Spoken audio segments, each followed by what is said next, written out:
في البداية طبعا السلام عليكم ورحمة الله وبركاته. في البداية عايزة أشكر كل حد دخل وسأل عليا في فترة تعبي الفترة اللي فاتت. ربنا يبارك لكم يا رب ويجازيكم الخير. دي أول حاجة.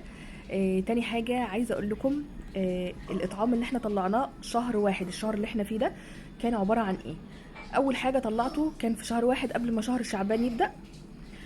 طلعنا 35 وجبة، تمام، ده كان من بدايته. بعد كده طلعنا 44 وجبة، ده كان أول إطعام يطلع في شهر شعبان. عايزة أقول لكم إن أنا حرفيا السنة دي يعني اللهم لك الحمد والشكر رغم تعبي، والله العظيم أنا راضية جدا جدا عن اللي وصلنا له في سلسلة إطعامات شهر شعبان. أنا مبسوطة جدا جدا جدا. وعايزة أقول لكم إن كم الناس اللي بتخش من الأسر المتعففة، عشان إحنا طبعا زي ما أنتم عارفين بنوزع على الأسر المتعففة في بيوتها. كم الاسر اللي دخلت تدعي لنا، والله العظيم مش تدعي لنا بس، لا بتدعي لي، تدعي لي وبتدعي للناس اللي وقفت معاهم، واللي هم اشتركوا معانا في الاطعامات دي. طبعا عايزه اقول لكم ان كل ده والله بفضل من ربنا، ثم انتم ربنا يا رب يجعلكم سند دايما في الخير. وانا طالعه اوضح في الفيديو دون احنا عملنا ايه الشهر ده، لان انا كنت تعبانه جدا الفتره اللي فاتت، فما كنتش قادره ان انا اطلع واعمل فيديوهات واتكلم واقول. احنا الشهر ده زي ما قلت لكم تاني حاجه عملناها ال 44 وجبه كانت طالعه في شعبان، تمام.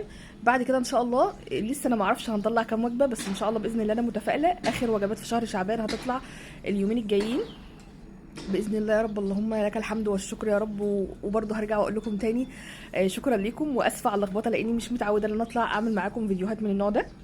ان شاء الله باذن الله في اطعام بتاع شهر رمضان ده ان شاء الله احتمال كبير بفكر ان انا اعمله اطعام جاف. يعني ايه اطعام جاف؟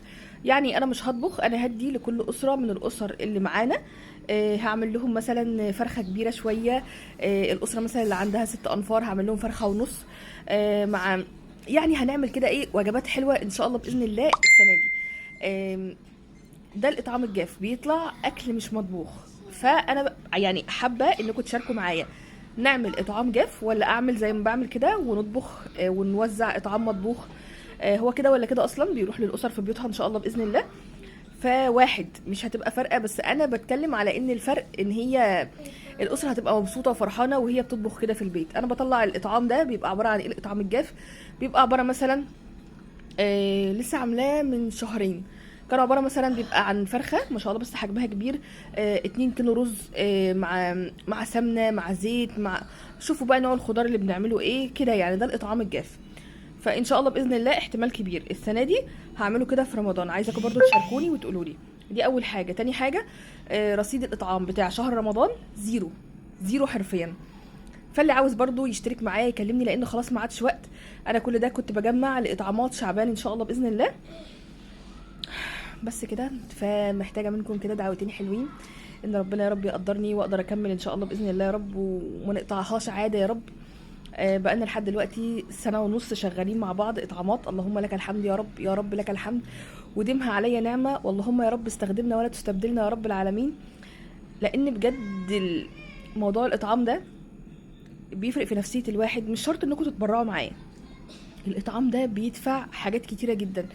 بقع بتعب، بيحصل لي مشاكل كتير قوي قوي قوي، بس سبحان الله سبحان الله سبحان الله بتيجي بعد كده ربنا بيفكها علينا قوي قوي قوي والله العظيم. وربنا بيرضيني الحمد لله، وكفايه الحمد لله انه واقف جنبي فتره التعب اللي فاتت الحمد لله، وما طلعش فيه حاجه وحشه. اللهم لك الحمد والشكر يا رب، وتمها علينا بالستر يا رب كده. بس اهم حاجه يعني عايزاكم تشدوا الهمه معايا شويه، واللي عاوز يشترك معايا في اطعام رمضان ان شاء الله يقول لي.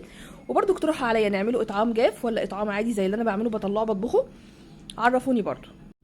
وبرضو احنا بنلم لشنط رمضان ان شاء الله، انا ومقدم الجزار صاحبتي عايزين نعمل برضو شنط لاول رمضان غير الاطعام الجاف، دي حاجه تانية.